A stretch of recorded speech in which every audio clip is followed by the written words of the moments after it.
하나님의 말씀은 디모데후서 3장 16절 17절입니다.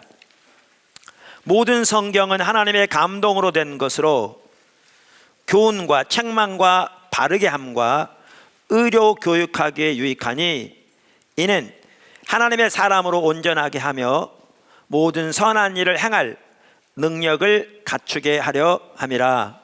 아멘. 우리가 주일 낮 시간에 기초성경 공부 2권 하나님을 아는 일에서 자라남에 대해서 지금 쭉 살펴보고 있습니다. 우리의 신앙을 가장 올바로 이해하려면 우리의 신앙을 하나님과의 관계에서 이해해야 합니다. 그래서 요한일서는 우리의 신앙을, 우리의 구원을 단 한마디로 하나님을 아는 것이라, 그걸 다른 말로 하면 하나님과의 사귐이라 이렇게 표현하고 있습니다. 이렇게 예배와 함께 우리가 하나님을 아는 것에서 자라나는 데 있어서 중요한 한 핵심이 말씀의 묵상입니다.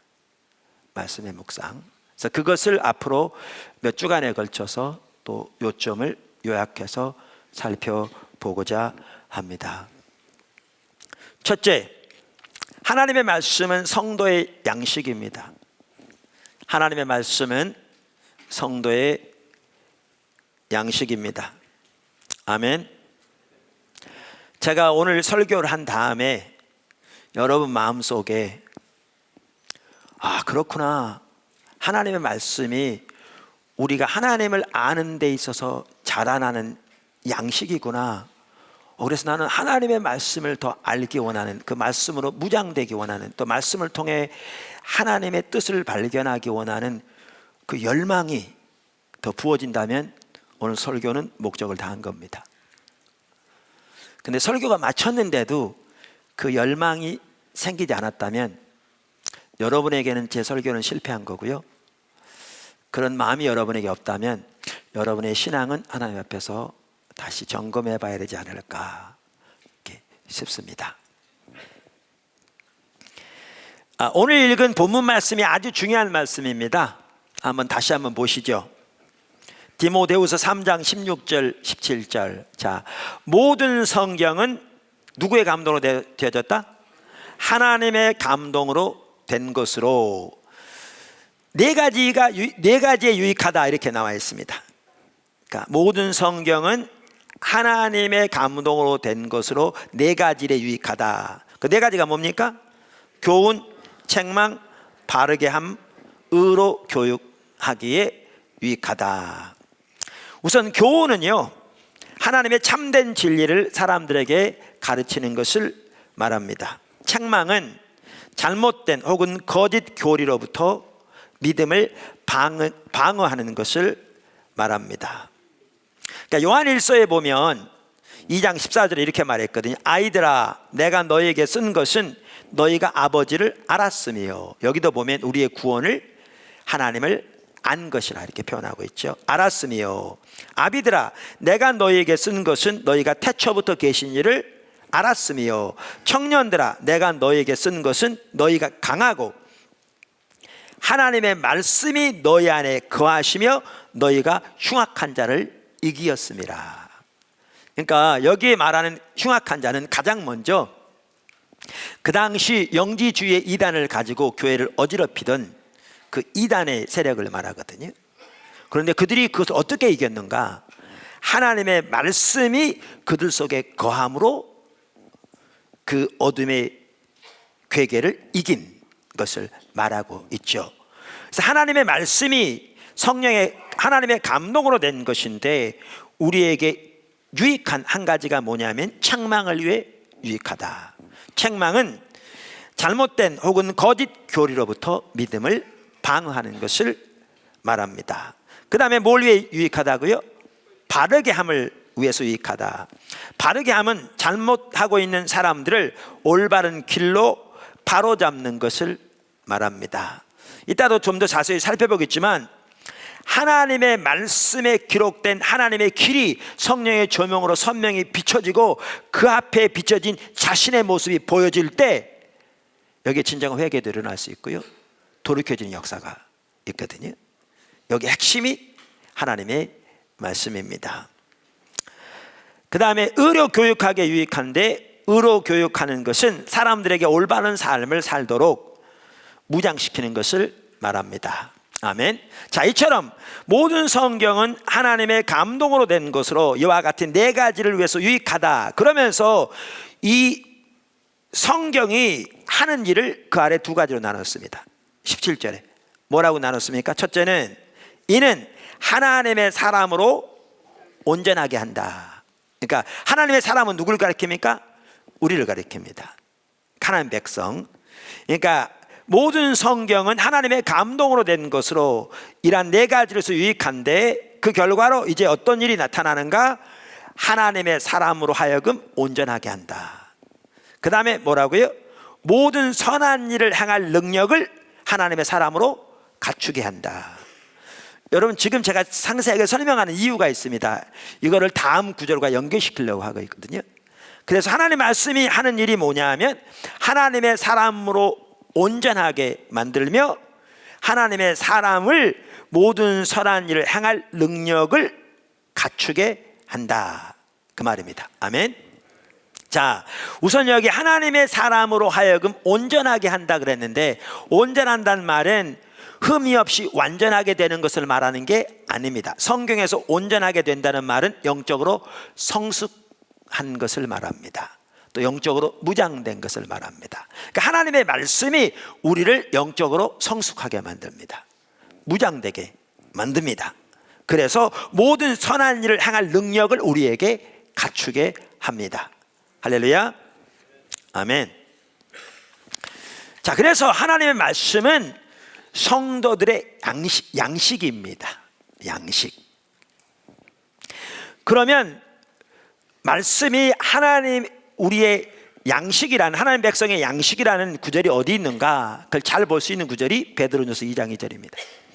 베드로전서 2장 2절 성경을 부지런히 찾으십시오. 갓난 아기들 같이 순전하고 신령한 젖을 사모하라. 이는 그로 말미암아 너희로 구원에 이르도록 자라게 하려 함이라. 아멘. 자, 여기 보시면, 근데 이 말씀이 우리를 어떻게 만든다고요? 우리를 구원에 이르도록 자라게 한다, 이렇게 말하고 있습니다. 우리가 구원을 시리즈로 살펴봤는데 성경에서 구원은 세 가지 시대로 나와 있다고 그랬죠. 과거, 현재, 미래. 그러니까 이미 구원을 받은 것으로 성경은 표현하고 있고, 그 다음에 우리가 구원을 받아가고 있는 것으로 성경은 표현하고 있고, 우리가 구원 앞으로 받을 것이라고 표현하고 있다. 그래서 이 세 가지 시대를 말하고 있는데, 전통적으로 이 과거 시대를 칭의라, 현재 시대를 성화라, 앞으로 미래 시대를 영화라 전통적으로 부른다고 이렇게 말씀드렸잖아요. 그래서 이 세 가지 면이 다 있어야 그것이 진정한 하나의 구원이다. 삼각형이 다 있어야 하나의 삼각형이 되는 것처럼. 자, 그래서 우리가 예수를 믿음으로 의롭다 하심을 받아 구원을 받는 것은 단회적인 사건인데요, 과거 역사. 이제 구원을 받은 하나님의 백성은 평생에 걸쳐 하나님 안에서 자라나야 되죠.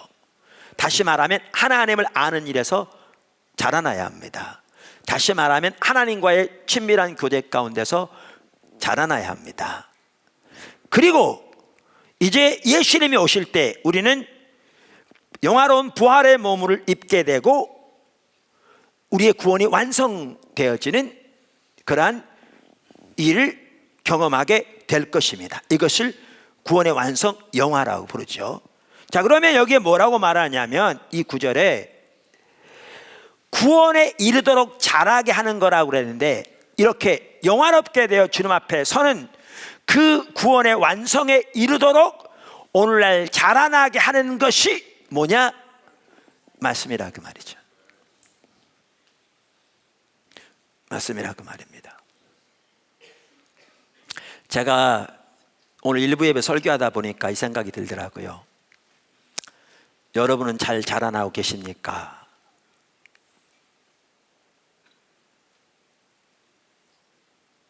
내가 예수 믿은 지 30년 됐는데 내가 하나님의 말씀으로 무장되어져서 선한 일을 위해 무장될 뿐만 아니라 다른 사람을 세우고 인도하도록 무장되어지고 하나님 나라를 위해서 섬기고 봉사하도록 무장되어져 있어야 당연할 텐데, 그것은 말할 것도 없고, 그러니까 그것은 전혀 생각지도 못하고 자기 스스로 자기 신앙마저도 잘 유지하지 못하고 지금까지도 다른 사람에 의해 떠매김을 당하여 겨우 말씀을 한두 마디 먹을 정도의 그런 자리에는 있지 아니한가. 예수님이 30년 됐는데 여러분 어떤 상태인가라는 거죠. 답변은 여러분 스스로 하십시오. 속으로. 하나님의 말씀의 중요성. 그러니까 하나님의 말씀은 우리를 영적으로 자라나게 합니다. 그런데 제가 오늘 이어서 하나님의 말씀이 어떻게 우리 신앙의 모든 부분에 중요한가, 필수적인가 라는 부분을 몇 가지만 살펴보기 원합니다. 아멘. 자, 그 큰 두 번째 아래 작은 첫 번째, 하나님의 말씀은 우리의 신앙과 우리의 삶의 기준입니다. 미국에서 나온 그 Baptist Faith and Message라는, 그러니까 침례 교단의 어떤 신앙을 요약해 놓은 그 고백서에 보면 하나님의 말씀은 우리의 faith and practice, 우리의 신앙과 실천을 위한 기준이다, 이렇게 나와 있습니다. 저는 그것을 우리의 신앙과 우리의 삶과 사역을 위한 기준이다, 이렇게 표현합니다. 할렐루야. 하나님이 의도하신 교회는 철저하게 하나님의 말씀에 맞춰 세워진 교회입니다. 철저하게 하나님의 말씀에 맞춰져 세워진 교회입니다. 이것을 잘 볼 수 있는 구절이 아모스서 7장 7절과 8절입니다. 자, 읽어보겠습니다. 또 내게 보이신 것이 이러하니라. 다림줄을, 뭐를요? 다림줄을 가지고 쌓은 담 곁에 주께서 손에 다림줄을 잡고 서셨더니 여호와께서 내게 이르시되 아모스야, 내가 무엇을 보느냐? 내가 대답하되 다림줄이니이다. 주께서 이르시되 내가 다림줄을 내 백성 이스라엘 가운데 두고 다시는 용서하지 아니하리니. 자, 성경 찾으셨죠? 구약 시대에는 하나님께서 선지자들에게 말씀하신 방법 중에 주된 방법 하나가 환상을 통해 있었습니다. 한 번은 하나님께서 아모스 선지자에게 환상을 보여주셨습니다. 근데 환상 중에 보니까 하나님이 손에 다림줄을 쥐고 계셨습니다. 다림줄은 끝에가 추가 달려가지고 이렇게 줄, 그래서 그 다림줄에 맞춰 똑바로 세워져 있는 벽이 보였습니다. 사실 이 벽이 뭐냐 하면 그 성경을 자세히 보시면 이스라엘을 가리킵니다. 이스라엘. 그래서 하나님의 의도가 나옵니다. 하나님은 이스라엘이 하나님의 다림줄에 맞추어 똑바로 세워지기를 원하신 겁니다. 이 하나님의 다림줄은 하나님의 말씀인 성경에 나오는 하나님의 길입니다. 하나님의 길입니다. 맞춰. 여러분 오늘날도요 다림줄이 필요한 거 아세요? 이제 교회 건축도 많이 하고 이렇게 하다 보니까 측량을 많이 하거든요. 그러면 요즘은 측량을요 GPS로 합니다. 위성으로. 그러니까 정확합니다. 어느 때보다도. 그런데 위성으로 측량할 때도요 다림줄이 필요해요. 여기 이제 어떤 주요 이렇게 어떤 표준점이 있거든요. 그럼 그 위에다 측량기를 넣고요 다림줄을 달아내려서 정확하게 그 위에 와야 합니다. 왜? 출발점부터 올바로 돼야 아무리 위성으로 측량해도 제대로 될 거잖아요. 여기가 출발점인데 여기부터 시작하면 이만큼은 오차가 나는 거잖아요. 그래서 요즘같이 과학이 발달한 시대에도요 다림줄을 사용합니다. 다림줄을. 근데 하나님의 의도는 이처럼 하나님의 백성이 철저하게 하나님의 다림줄에 맞춰 세워지는 것입니다. 그렇게 하나님의 다림줄에 맞춰 세워질 때 개인이건 교회건 하나님의 뒷받침이 함께 하고요 하나님의 은혜가 넘치고요, 하나님의 생명의 역사 함께 할 거고요, 음부의 권세가 이기지 못할 겁니다. 실제로 여러분, 포도나무 교회가 여태까지 오도록 표현은 그렇게 안 했을지 모르지만 배후에 있는 가치관이 뭐였느냐, 그거였습니다. 제가 가끔 말씀드린 대로 포도나무 교회 초기에요, 이 20년 전에 분당에서 개척할 때 이제 교회, 그러니까 교회 주변에 입주하고 그럴 때 성도들이 200명 이상 방문했습니다. 주변에 이제 교회를 자꾸 방문한 거니까 목회자 설교가 괜찮고 교회가 마음에 들면 등록할 마음을 가지고 온 거죠. 그 중에 5명 남았습니다. 제가 하도 많이 설교하다 보니까 나중에 쉬어봤습니다. 그 중에 5명 남았더라고요. 그 중에 여기도 한두 분 계실 겁니다. 2부 예배 시간에도. 그 5명 중에. 근데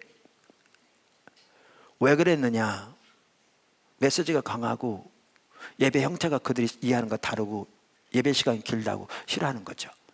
근데 한 달에 350만 원씩 적자가 날 때, 이대로 가면 언제 교회가 문 닫을지 모를 때 사람들이 몰려오는데도 왜 그렇게 할 수밖에 없었느냐, 우리가 하나님께 드린 참다운 예배가 뭐냐는 겁니다.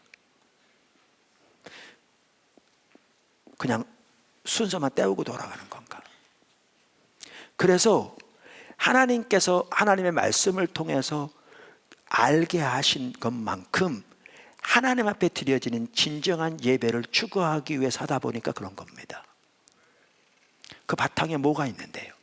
우리의 예배면 예배, 우리의 사역이면 사역, 우리의 신앙이면 신앙, 철저하게 하나님의 다림줄에 합한 예배와 교회와 하나님의 말씀에 합한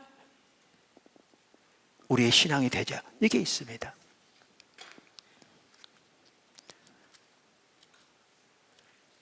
여러분, 포도나무 교회에서 초기에 전교인 사역자와, 요즘은 교회가 어떻게 되는 줄 아십니까? 직분이 신분화되어 있습니다. 지난번에 나눴는데 원래 목사도 직분입니다. 제 신분은 하나님의 자녀고요. 그래서 성경에는 형제 자매라고 써있죠. 사도 바울도 뭐죠? 성도들에게 형제라고 표현하고 있어요. 그게 신분이에요. 하나님의 자녀. 그러면 사도도 목사도 신분이 아니고 직분이에요. 직책이에요.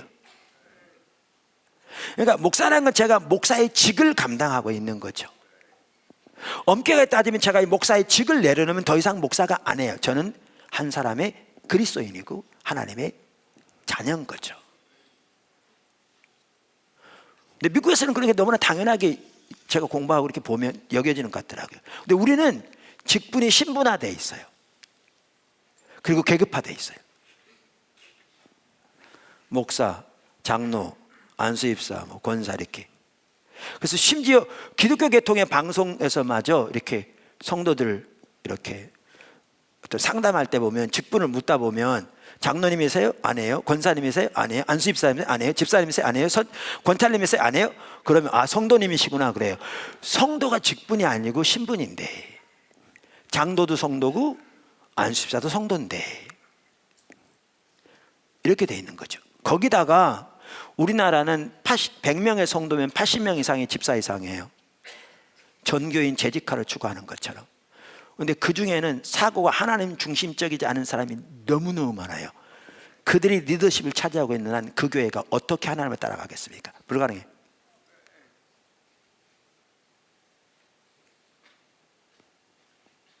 그래서 포도나무 초기부터 이건 내리자, 이건 아니지 않냐 볼 때 그거 쉬운 것 같았죠. 대단히 큰 대가를 치렀습니다.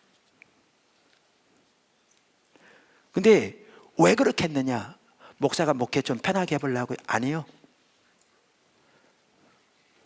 내가 아는 범위 내에서 뭐가 성경에 말하는 신앙이냐, 뭐가 성경에 말하는 직분이고 뭐가 성경에 말하는 교회의 모습이냐, 이걸 추구하려고 온 겁니다. 지금까지도. 왜요? 우리의 신앙과 우리의 삶의 모든 부분에서 개인적으로 교회적으로 기준은 하나님의 말씀이니까요. 다림줄. 그래서 제가 그 얘기 자주 하잖아요. 어떤 성도가 와가지고 저한테 목사님 왜 이렇게 안 하세요? 우리 옛날에 교회는 이렇게 했는데. 그렇게 하면 저 안 듣는다니까요. 왜냐하면 대부분 인본적인 것들이거든요. 그러니까 왜 인본적인 방법을 안 해야? 들을 가치도 없어요. 그렇게 하면 안 들어요. 그러니까 저한테 올 때는 이렇게 하셔야 돼요. 목사님이 성경이 이렇게 돼 있는데 왜 목사님 그렇게 안 하세요? 그러면 그게 타당하면요, 고민할 거고요, 돌이킬 거고요, 교회 조정할 거고요, 대가 지불하고라도.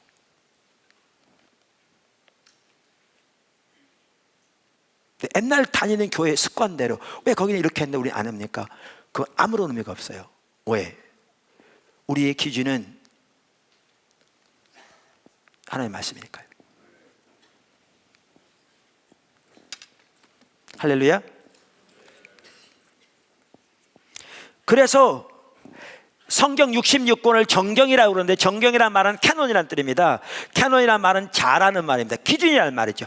하나님의 말씀이 우리의 신앙과 우리의 삶, 우리의 사역을 위한 하나님의 기준입니다. 할렐루야. 성경이 우리의 삶과 우리의 사역, 우리의 신앙을 위한 기준이기 때문에 우리의 신앙이나 우리의 삶이 하나님의 말씀인 성경에 합하지 않으면 그것이 아무리 외부적으로 화려한 모습을 가지고 있고 그 규모가 웅장하다 할지라도 하나님 앞에서는 아무런 의미가 없습니다. 정말 중요한 말입니다. 정말 중요한 말입니다. 우리가 이것을 잘 볼 수 있는 구절이 어느 구절이냐? 사대교회입니다. 요한계시록 3장 1절부터 나오는 사대교회입니다. 3절, 1절부터 3절 제가 읽겠습니다. 여러분 부지런히 찾으셔야 합니다. 사대교회 사자에게 편지하라. 하나님의 7영과 7별을 가지신 이가 이르시되 내가 내 행위를 아노니 내가 살았다는 이름을 가졌으나 죽은 자로다. 여기 살았다는 이름을 가졌다고 했는데요, 이 말은 명성을 가졌다, 그렇게 할 수 있습니다. 이름이 의미하는 바가 그 중에 하나가 그런 부분이거든요. 그래서 영어 NIV 성경은 실제로 그렇게 번역하고 있습니다. You have a reputation of being alive. 너희가 살아있다는 명성을 가지고 있다. 자, 어떤 교회가 살아있다는 명성을 가집니까? 이걸 보면요, 프로그램도 많았을 것이고요, 교회 규모도 어쩌면 외부적으로 매우 컸을지도 모르겠고요, 많은 활동들이 있었을 겁니다. 그렇지 않으면 자기들이 살았다는 자부심이 있을 뿐만 아니라 주변에 있는 교회들, 주변 지역에 있는 모든 교회들이 그 교회를 살아있는 교회라고 칭송하는 그런 일은 없을 거니까요. 근데 주님은 이렇게 말씀하십니다. 실상은 죽었다. 여러분 요한계시록에 나오는 7교회만 하더라도요, 그 교회마다 이게 분명하게 드러나더라고요. 하나님의 관점과 사람의 관점이 다른. 근데 하나님 앞에서는 사람의 관점은 중요하지 않는. 아까 아모스 7장에서도 하나님께서, 하나님의 의도는 이스라엘 백성이 하나님의 다림줄에 맞춰 똑바로 세워지는 거였는데, 그렇게 안 되니까 심판을 말씀하실 때에도 뭘로 심판하시겠다고요? 사람들의 의견을 모아서 주변의 평가를 참고해서? 아니요, 내가 내 다림줄을 들이우고 용서치 아니하리라. 하나님이 심판하실 때에도요, 하나님의 다림줄, 하나님의 기준만 가지고 하십니다. 근데 아까 그 아모스 7장이 신약의 교회에도 주신 말씀이라고요. 왜요? 이스라엘이 실패했을 때 이방인과 유대인을 합하여 한 새 백성을 만드셨는데, 에베소 2장, 그것이 신약의 교회거든요. 그러니까 아모스 7장 7절의 그 말씀이 신약의 교회를 향한 하나님의 뜻도 거기에 보여주거든요. 그런데 여기 보십시오. 사대교회, 사람들 눈에 보기에는 대단히 뛰어난 교회였습니다. 사람들 눈에 보기에는 살아있는 교회로 칭송이 자자하는 교회였습니다. 근데 하나님 뭐라 그러셨냐? 실상은 죽었다. 근데 하나님의 앞에서는 아까도 말한 대로 사람의 평가가 중요하지 않습니다. 하나님의 평가대로 모든 게 진행됩니다. 남은 거라도 추스리라. 돌이키지 않으면 언제 도둑이 임할지 모르는 것처럼 내가 너에게 임하여 심판하리라. 그렇게 말씀하고 있습니다. 그럼 왜 죽었다고 말씀하시는가? 그게 그 다음 절에 나옵니다. 2절. 너는 일깨워 그 남은 바 죽게 된 것을 굳건하게 하라. 내 하나님 앞에 내 행위에 온전한 것을 찾지 못하였으니 그러므로 내가 어떻게 받았으며 어떻게 들었는지 생각하고 지켜 회개하라. 이걸 보면 그들이 사도들로부터 들은 하나님의 말씀의 기준대로 하지 않은 걸 볼 수 있습니다.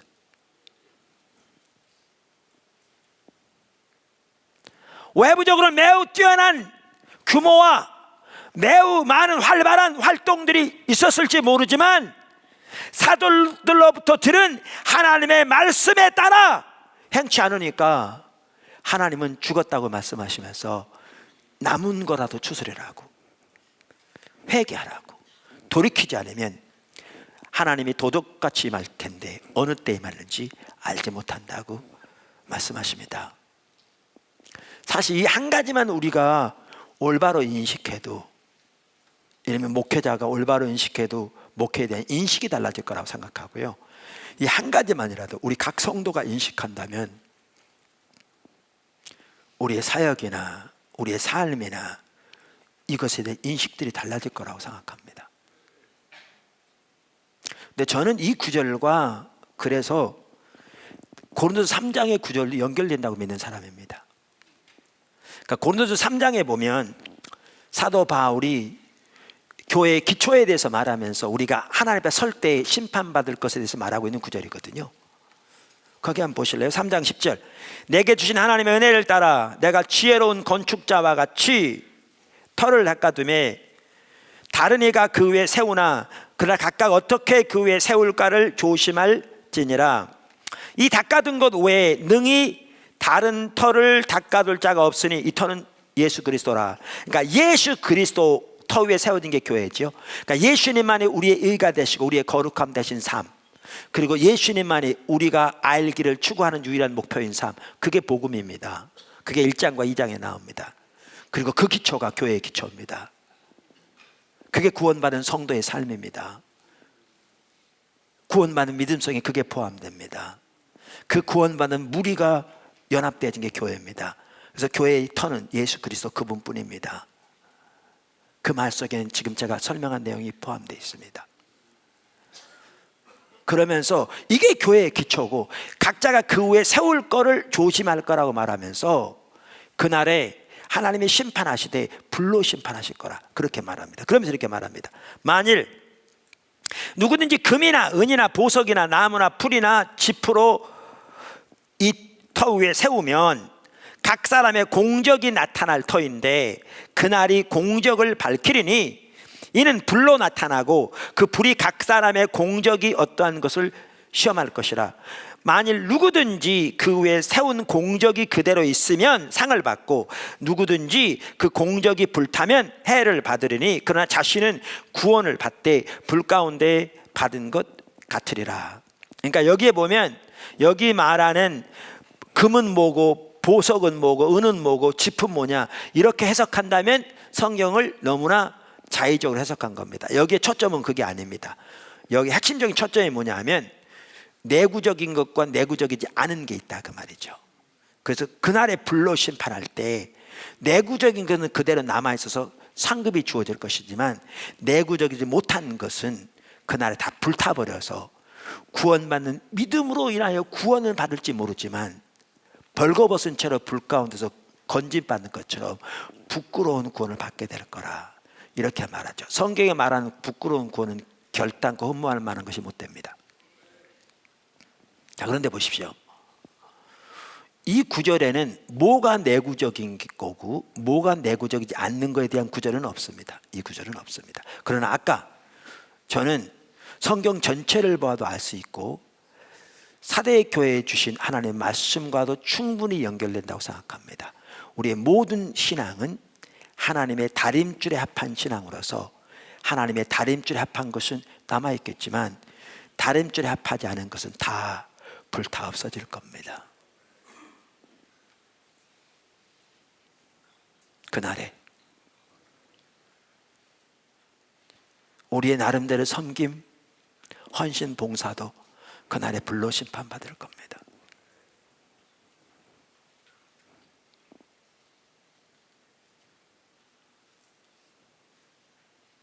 그래서 우리는 철저하게 하나님의 다림질을 따라 행해야 합니다. 철저하게. 하나님 중심적인 삶이 그만큼 중요합니다. 그 사역만 하더라도 우리 계획과 우리 목표 세운 대로 우리의 자원과 우리의 인간적인 수단을 방법을 통해서 이루어지는 것이 아니라 하나님과 친밀한 교제 가운데서 주님의 목적과 의중을 발견하고 우리 삶을 조정해서 주님 인도하심에 순종하되 오직 믿음으로만 주님을 의지하는 가운데 주님이 보이신 주님의 길을 따라 순종하면 주님이 주님의 능력으로 그것을 이루어 가시는, 오직 주님만이 이루시는, 그리고 주님만 영광을 받으시는 그런 사역이 돼야 하는 거죠. 왜? 성경에 말하는 사역이 그거니까. 그리고 그것은 그날에 남아있을 겁니다.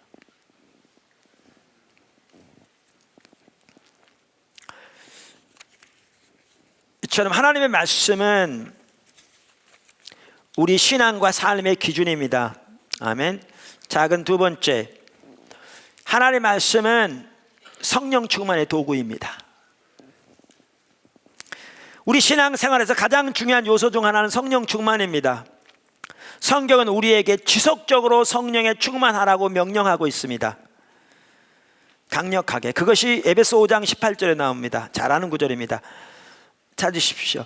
술 취하지 말라. 이는 방탕한 것이니 오직 성령으로 충만함을 받으라. 현재형입니다. 헬라어 현재형은 지속적인 행동을 가리킵니다. 이 말은 지속적으로 성령 충만함을 받기를 힘쓰라는 겁니다. 여기에 말한 성령 충만은 술 취함과 대조되는 것으로서 우리 자아가 내려지고 하나님의 성령께서 우리를 통치하시고 다스리시는 삶을 말합니다. 아멘. 자, 그러면서 여기 에베소서 5장 그 19절부터 보면 이제 이런 명령들이 나오는데요. 우리말 성경에도 보면 이렇게 쭉 명령들이 나열되어 있어서 이렇게 여러 가지를 명령하고 있는 것처럼 보입니다. 영어 성경에도 대부분 그렇게 번역되어 있습니다. 그런데 헬라어 원어를 보면 성령의 충만함을 받으라 하는 게 명령문 동사고요. 그러니까 동사고요. 명령형이고요. 이 나머지 나온 네 가지 명령은 이 동사에 연결된 분사들입니다. 영어로 participle, 분사들입니다. 그러니까 이렇게 이 구조를 볼 때 우리는 뭐를 볼 수가 있는가 하면 우리가 성령에 충만할 때 이 네 가지 분사들은 성령에 충만한 결과로 나타나는 열매들을 말합니다. 그러니까 우리가 성령에 충만하면 이런 열매들이 나타나게 돼 있습니다. 이런 열매들이. 그러면서 뭐라고 말합니까? 이렇게 말하죠. 시와 찬송과 신령한 노래들로 서로 화답하라. 너희 마음으로 주께 노래하며 찬송하라. 범사에 우리 주 예수 그리스도의 이름으로 항상 아버지 하나님께 감사하라. 그리스도를 경외함으로 피차 복종하라. 이렇게 명령이 나오는데 이것은 이 주된 명령에 연결된 분사로서 그 열매들이라고 할 수 있습니다.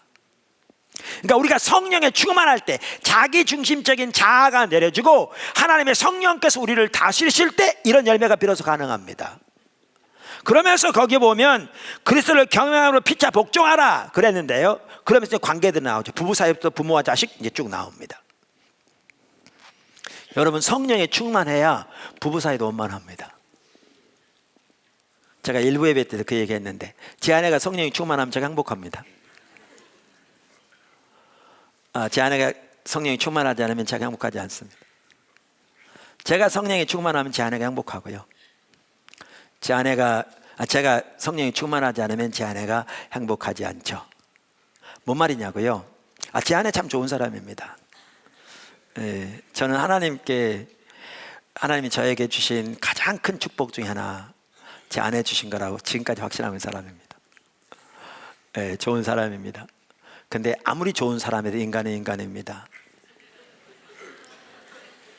성령이 충만하지 않으면 까칠함이 있습니다. 그럼 상대방 힘듭니다. 여러분, 성경에 뭐라고 되어 있냐면 아내들이여 남편에게 순복하되 교회가 그리스도께 하듯 하라 이렇게 명령하고 있습니다. 남편들에게 아내를 사랑하되 그러니까 그리스도가 교회를 위하여 자신을 내어주신 같이 사랑하라 이렇게 나와 있습니다. 여러분, 이거 몰라서 그렇게 안 합니까? 우리가 자기중심적이 되면요, 자기는 전혀 안 봅니다. 그리고 상대방 것만 가지고 상대방이 들이댑니다.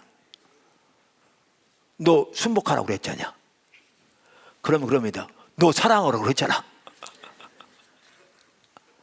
하나님 중심적이지 않으면 원래 남편에게 대한 건 남편에게 하신 말씀이고 아내에게 주신 말씀은 아내에게 주신 말씀인데, 자기에게 주신 말씀은 안 듣고 상대방에 주신 말씀만 가지고 상대방이 들이댑니다. 우리 다 연약한 인간입니다. 다. 그러나 하나님 중심적인 삶을 살 때 하나님은 내가 그것에 함께합니다. 성령 충만하도록 성경 그래서 명령하고 있습니다. 성령이 다스리는 삶, 자아가 내려진 삶, 주님이 주가 되신 삶. 아멘. 성령 충만하기를 추구하는 여러분 되시길 주님을 축원합니다. 그런데 제가 여기서 나누고자 하는 게 뭐냐 하면, 이 에베소서는 옥중 서신입니다. 그러니까 사도 그 바울이 로마 옥에 첫 번째 갇혔을 때 거기 쓰여진 서신서 중에 하나입니다. 근데 동일한 옥중 서신 중에 하나가 골로새서입니다. 그러니까 거의 같은 시기에 쓰여졌습니다. 근데 골로새 3장에 보면 얼마나 비싼 내용이 나오는데요, 아주 중요한 내용이 나옵니다. 3장 16절부터 보십시오. 골로새 3장 16절.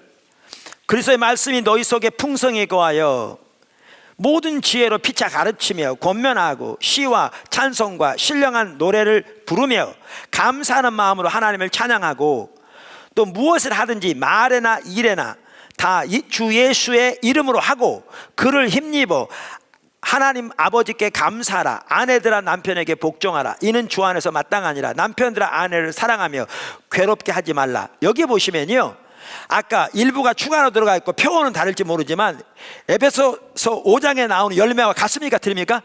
정확하게 똑같아요. 똑같죠? 정확하게 똑같은데, 아까 에베소 5장에서는 뭐라고 말하냐면 성령의 충만함을 받으라 이렇게 말하는데, 여기 골로새 3장에는 뭐라고 되어 있냐면 그리스도의 말씀이 너희 속에 풍성히 거하게 하라 이렇게 되어 있어요. 그리고 열매는 똑같아요. 아주 중요한 말입니다. 그게 뭘 보여주느냐, 성령의 충만한 삶을 사는 게 매우 중요한데, 이 두 구절을 딱 대조해 보면 뭘 할 수가 있는가 하면, 성령이 우리에게 충만하게 통치하시고 다스리는 삶을 위해서 그리스도의 말씀, 하나님의 말씀이 우리 속에 풍성히 거하는 것이 필수적인 요소인 걸 볼 수 있습니다. 열매와 같습니다. 열매와 같아요. 그러니까 여러분이 그래 나는 성령의 충만함을 받아야 돼, 그래가지고 예배 나올 때마다 성령의 충만함을 바라고 사모하는 건 좋아요. 근데 성령의 충만함을 받아야 돼, 그러면서 이제 어떤 경험을 하기를 원해. 뭐 손이 바짝 떨린다든가 뭐가 쑥 들어온다든가 이런 경험만을 원하고 하나님의 말씀을 사모하지 않으면요, 어리석은 겁니다. 성령의 충만함은 그렇게 단순한 경험으로 이루어지는 것이 아닙니다. 성령의 충만함은 인격체신 성령님과의 교통하는 삶을 통해서 이루어지는데, 그 중에 한 핵심이 뭐냐, 하나님의 말씀이, 그리스도의 말씀이 여러분 속에 풍성하게 거하는 것입니다. 그래서 성령 충만을 위해서도 말씀 묵상이 그만큼 중요합니다. 작은 세 번째, 그 하나님의 말씀은 영적 전쟁의 무기입니다. 영적 전쟁의 무기입니다. 그러니까 에베소 6장에 보면 그 전신갑주 입으라 그렇잖아요. 끝으로 너희가 주 안에서와 그 힘의 능력으로 강건하여지고 마귀의 관계를 능히 대적하기 위하여 하나님의 전신갑주를 입으라. 그러면서 전신갑주를 쭉 나열하는데요, 그 중에 마지막이 뭐냐, 17절에 구원의 투구와 성령의 검 곧 하나님의 말씀을 가지라. 하나님의 말씀이 영적 전쟁의 무기입니다. 할렐루야. 그러니까 이 영적 전쟁의 무기 중에서 여기 보면 전신갑주 다 방어용 무기거든요. 근데 유일한 공격용 무기가 있는데 그게 뭐냐? 말씀입니다. 여기 보면,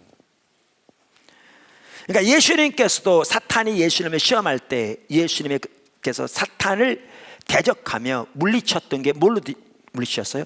기록하였으되, 말씀으로 물리치셨습니다. 그리고 아까 살펴본 대로 요한일서에서도 하나님의 말씀이 그들 속에 거함에 그들이 악한 자를 이겼다, 이렇게 말하고 있습니다. 여러분, 이거를 반드시 기억하십시오. 이거를. 그게 뭐냐면 영적 전쟁에서 가장 큰 영적 전쟁은 가치관의 전쟁입니다. 이걸 반드시 기억하셔야 합니다. 사단이 여러분에게 올 때 삼지창 들고 여러분 목에다 삼지창 들이내고 오지 않습니다. 그러면 사단인 줄 금방 알죠. 그럼 나사렛 예수님의 이름으로 명하는 사탄아 물러가라 그러면 떠나갈 거잖아요. 사탄은 그렇게 오지 않습니다.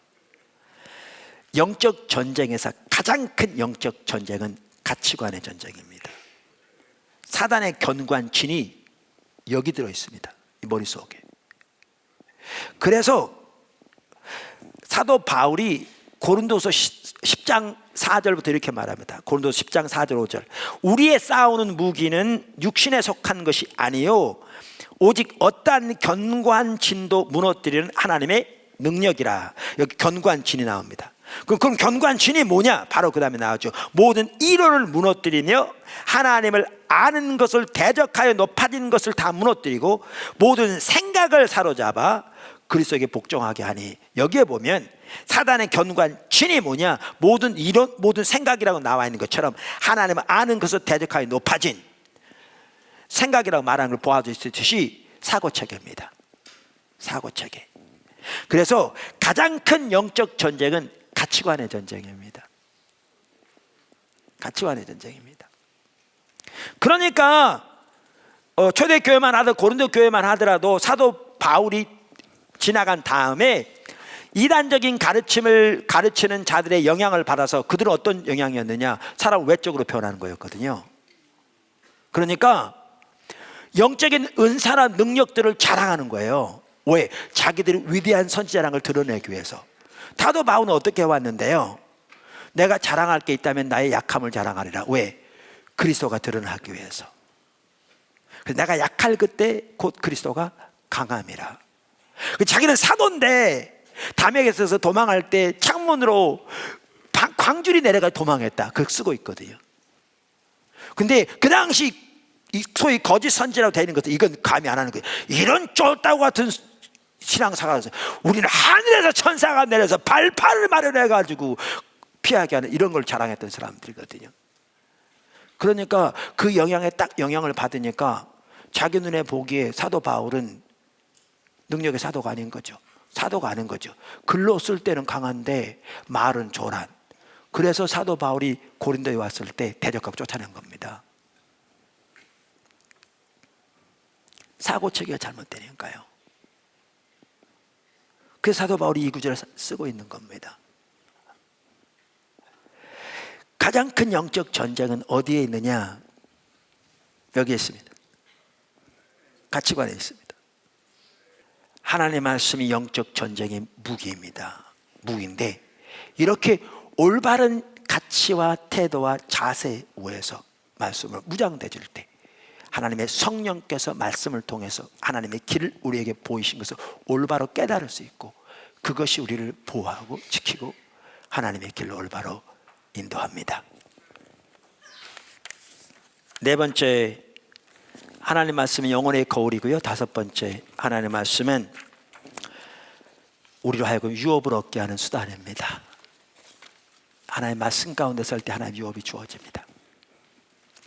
오늘 저는 그 말씀 묵상 첫 번째 살펴보았는데 이처럼 하나님의 말씀이 우리 영혼의 양식입니다. 주님을 아는데 자라나게 하는 핵심적인 요소입니다. 또한 성령 충만을 위한 핵심적인 수단입니다. 우리 보도나무교회 지체들이 지금까지 그렇게 해왔지만 더욱더 하나님의 말씀을 사모하고 배우기를 열망하고 하나님의 길을 또 말씀을 더 깊이 묵상하고 또 말씀을 또 하나님과의 더 깊은 교제가 이루어지고 하나님과 동행하는 삶이 더 자라나는 가운데 오늘 성경처럼 그렇게 복되고 정말 하나님의 생명이 넘치는 하나님의 유업이 마음껏 주어지는 그러한 삶을 살게 되기를 주님의 이름으로 축원합니다.